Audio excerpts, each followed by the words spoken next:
Querido Pedro, me da muchísimo gusto poderte saludar, te mando un gran abrazo y bueno, pues hay ahí varios temas que están sobre la mesa. Yo quisiera antes de entrarle a este asunto de lo que ahorran los mexicanos para enfrentar alguna emergencia económica o de salud, pues tener un poquito de tu balance de lo que ha sido una semana muy intensa en materia política y por supuesto también en materia económica. Ayer ahí en el foro de Davos, a mí me sigue sorprendiendo que ya sea en el foro de Davos donde Trump habla de incluir a Canadá como el estado número 51, por ejemplo, pero también habla de los precios del petróleo, pero también habla de las cripto, pero también habla de la necesidad de los aranceles, preocupación inclusive pues global que se vive en el foro de Davos. ¿Qué ves en todo esto, querido Pedro? Buen día. Buenos días, Luis. Fíjate que yo tengo la impresión de que iniciamos esta semana, la semana que estamos ahora mismo terminando, con la preocupación de cuál sería la reacción de Donald Trump en su primer día como presidente de la República de los Estados Unidos. Y tuvimos un mercado cambiario que amaneció o arrancó esta semana en medio de una gran volatilidad. Toma posesión Donald Trump, firma las famosas órdenes ejecutivas, excepto la que precisaba el tema de los aranceles, y regresa relativamente la calma al mercado cambiario, pero también al mercado bursátil mexicano, pero también a los mercados financieros a escala mundial.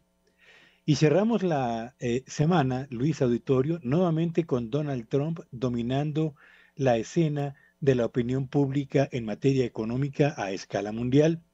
Aprovecha muy bien el foro de Davos para lanzar lo que tú acabas ahora mismo de señalar, que es la intención de anexarse a Canadá y de tensar aún más la ya de por sí difícil comunicación que hay entre el gobierno de Estados Unidos y el de Canadá, y le da una palmadita al gobierno de México, pero no deja de ser finalmente ese estilo zigzagueante que todos conocemos de Donald Trump, que fue el mismo que aplicó exactamente hace 4 años y que hoy vuelve a poner en la palestra, pero a escala mundial, para decirle al mundo que Estados Unidos tiene a un político que no es de los del corte tradicional al frente de la presidencia y que ese político seguirá amagando con amenazas y con discursos eh, que parecen muy agresivos al principio y que luego son seguidos por un repliegue temporal de alguien que, como Donald Trump, se ha forjado como un estilo de negociador duro, difícil, confrontador,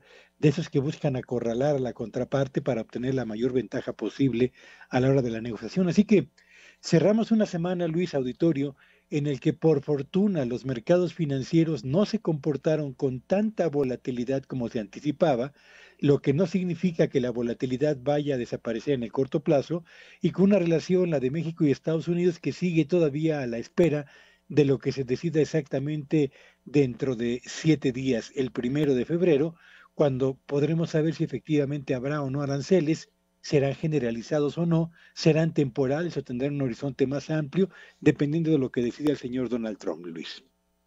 Interesante lo que dijo ayer en el marco de Canadá y en el marco de México. Hoy lo destacan varios medios en sus reportes.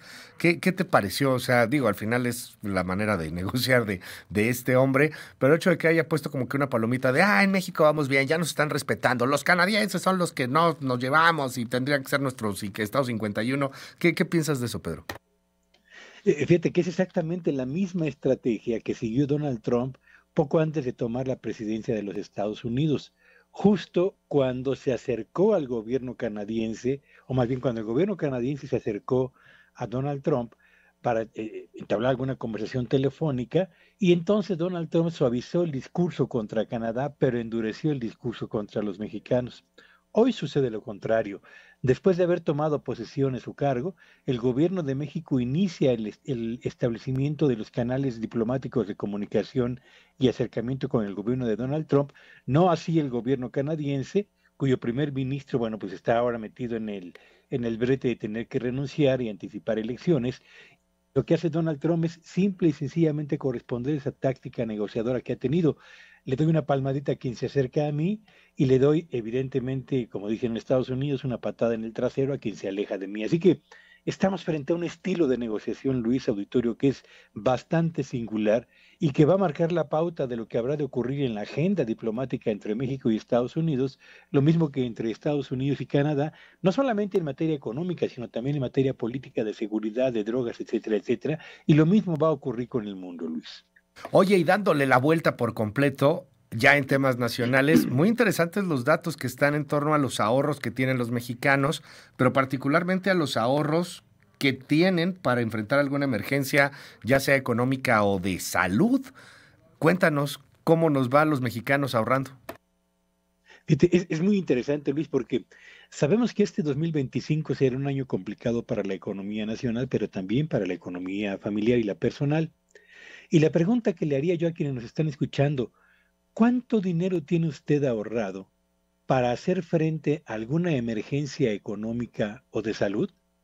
Porque finalmente de eso se trata el iniciar el año con la certeza de poder disponer de un colchón que nos permita hacer frente a cualquier emergencia económica o de salud. En México hay más de 93 millones de personas mayores de 18 años, Luis. De ese total, solamente 52 de cada 100, el 52%, declaró tener ahorros disponibles. Es decir, poco más de la mitad de los mexicanos que ya trabajan, mayores de 18 años, dispone de un colchón. Ahora la pregunta es, ¿de qué tamaño es ese colchón para poder hacer frente a cualquier emergencia? Pues de acuerdo con la encuesta nacional sobre salud financiera, el 47%, es decir, la mitad de los que declararon tener un ahorro, tiene como colchón el equivalente a una quincena de lo que gana o de lo que obtiene como ingreso mensual, el equivalente solamente a una quincena. 16% señaló que tiene ahorrado el equivalente hasta un mes de su salario o de los ingresos que recibe mensualmente. El 4%, solo el 4%, Luis, el 7% señaló que tiene como ahorro el equivalente hasta 2 meses de su ingreso. El 4% tiene hasta 3 meses de lo que gana o recibe y solamente el 8.4% tiene un ahorro que equivale a más de 3 meses de lo que gana o recibe. Y yo le pregunto a quienes nos escuchan, ¿qué tanto tiene usted ahorrado en este momento como equivalente de sus ingresos mensuales? Y si efectivamente ese ahorro le permitiría hacer frente a alguna emergencia económica. Y esto último lo señalo, Luis, porque también en esa encuesta se le preguntó a los que son mayores de 18 años, ¿cuántos de ellos tienen la posibilidad de pagar una urgencia económica apelando únicamente a sus ahorros y sin acudir a deuda? Y solamente el 36%, es decir, 36 de cada 100 mexicanos mayores de 18 años tienen en este momento la posibilidad de recargarse en sus ahorros para hacerle frente a cualquier emergencia económica. Y bueno, esto es un llamado simple y sencillamente a aquello que hemos comentado aquí en MBS, Luis. Hagamos un ahorro para hacer frente a cualquier emergencia sin tener que acudir a la deuda, porque las finanzas personales o familiares podrían verse envueltas en un auténtico tobogán si no atendemos la recomendación de administrar inteligentemente nuestro gasto personal o familiar, Luis. Gracias, como siempre, querido Pedro. Te mando un gran abrazo y te seguimos en tus redes. ¿Cuáles son? Sígame en X en @PetelloVillagrán y que tengan un espléndido fin de semana. Gracias, muchísimas gracias. Es Pedro Tello, las 7:55.